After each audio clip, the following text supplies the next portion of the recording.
Today, we're stepping into one of the strangest chapters in agricultural history, the story of plants that spread too easily, feed too many people, and threaten the wrong kind of power.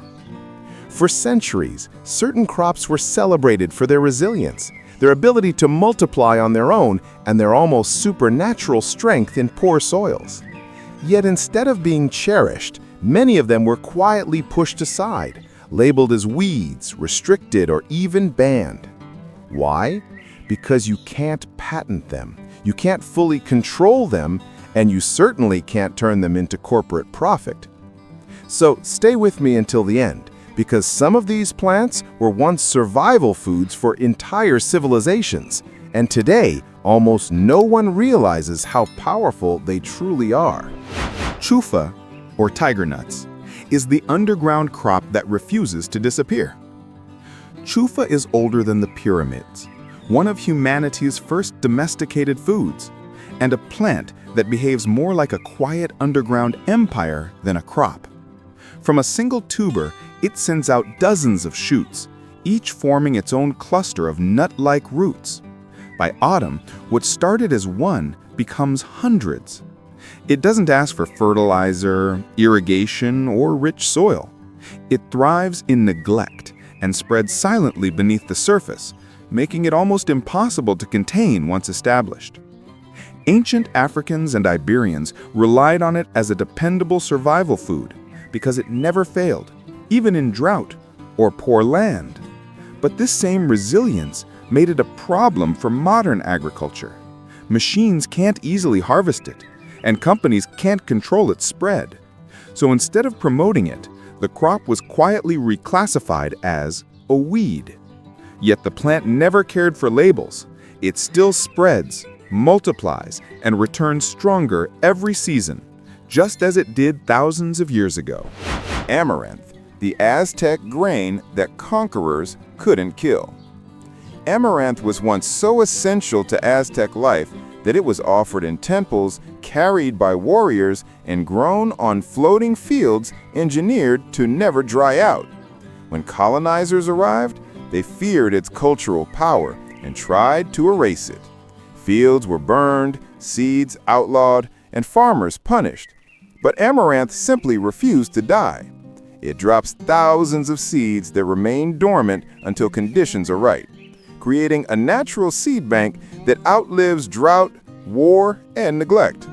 It grows in heat that withers corn, in soil too poor for wheat, and in climates where nothing else survives. Modern agribusiness dislikes it for a similar reason. It doesn't need chemicals, irrigation, or machinery. It just grows, strong, nutritious, and unstoppable. Today, many farmers rediscover it accidentally when it returns to fields once plowed over decades ago. Amaranth is not a plant you cultivate, it's a plant you coexist with. Purslane, the survival green with a mind of its own. Purslane is a global traveler, appearing in gardens, sidewalks, abandoned fields, and the cracks of old stone walls.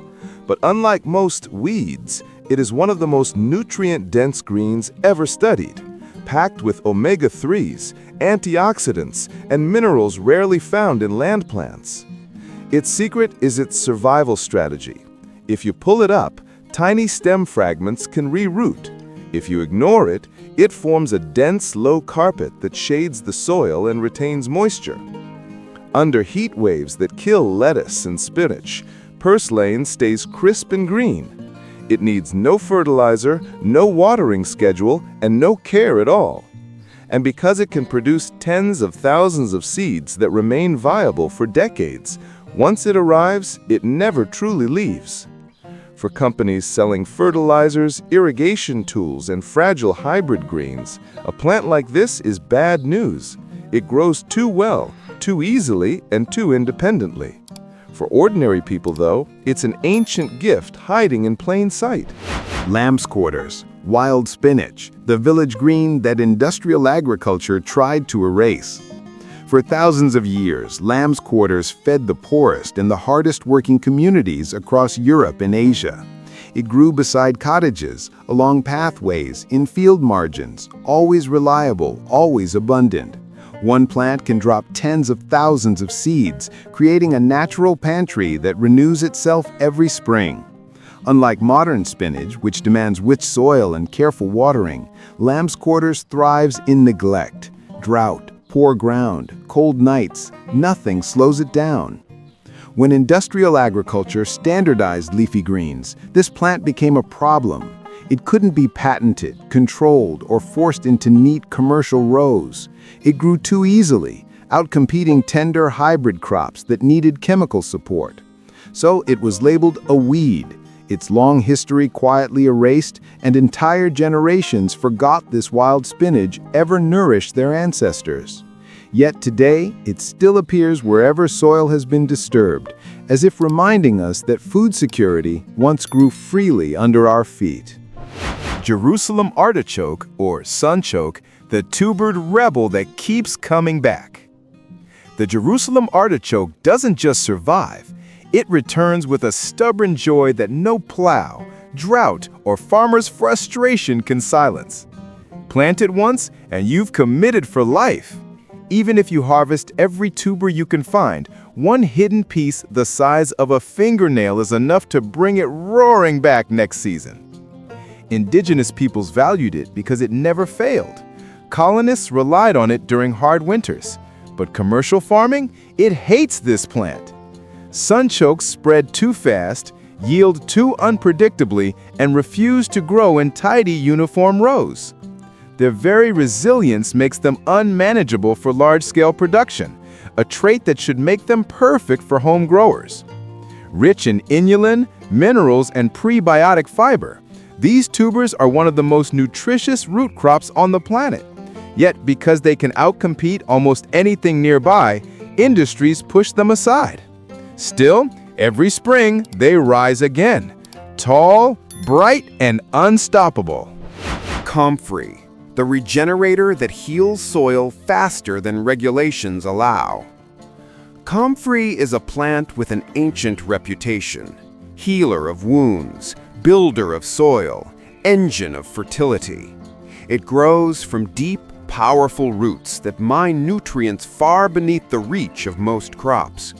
Those nutrients rise into thick leaves that can be cut again and again, often 5 or 6 times a season, each time regrowing as if nothing happened.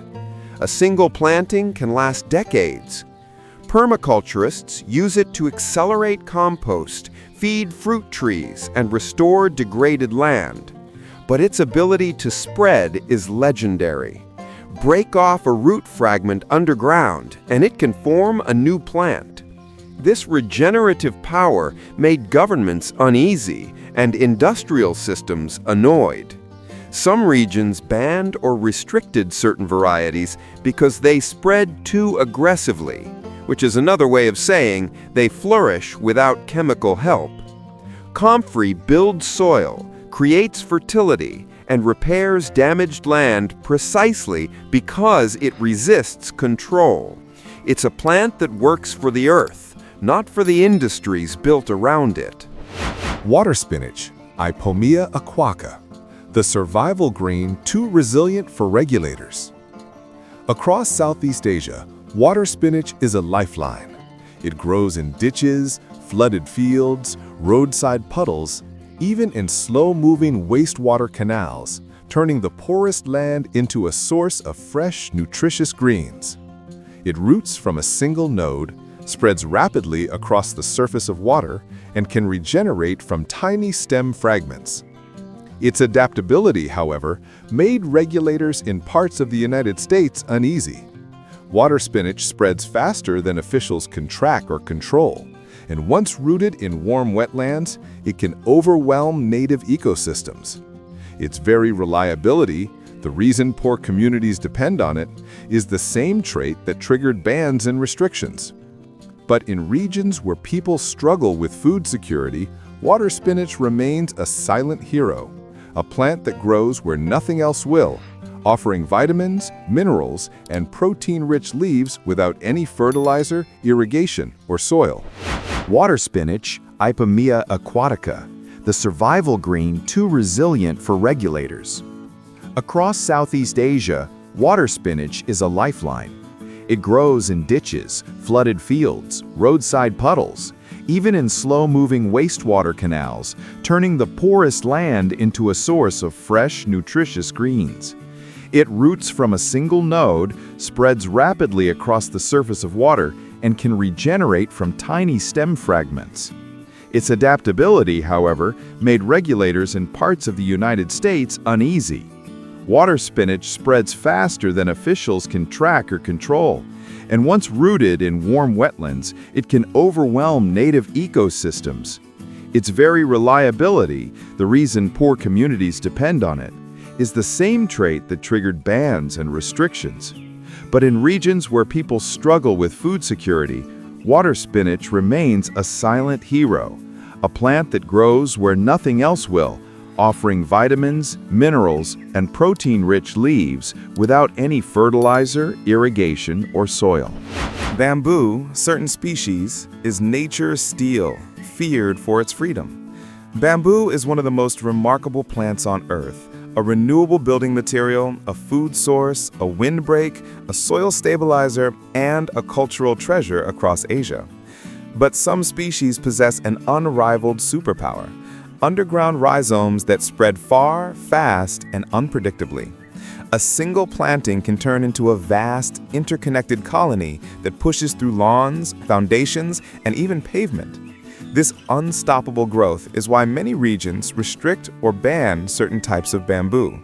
It cannot be easily contained, patented, or farmed in neat industrial plots. It grows too well, too fast, and too independently. Yet, for thousands of years, its strength has sustained entire civilizations, from scaffolding and housing to food and tools. Bamboo's crime is simply that it doesn't obey property lines or human plans. Where it is allowed to grow freely, it remains one of the world's most sustainable plants, a symbol of resilience, flexibility, and renewal.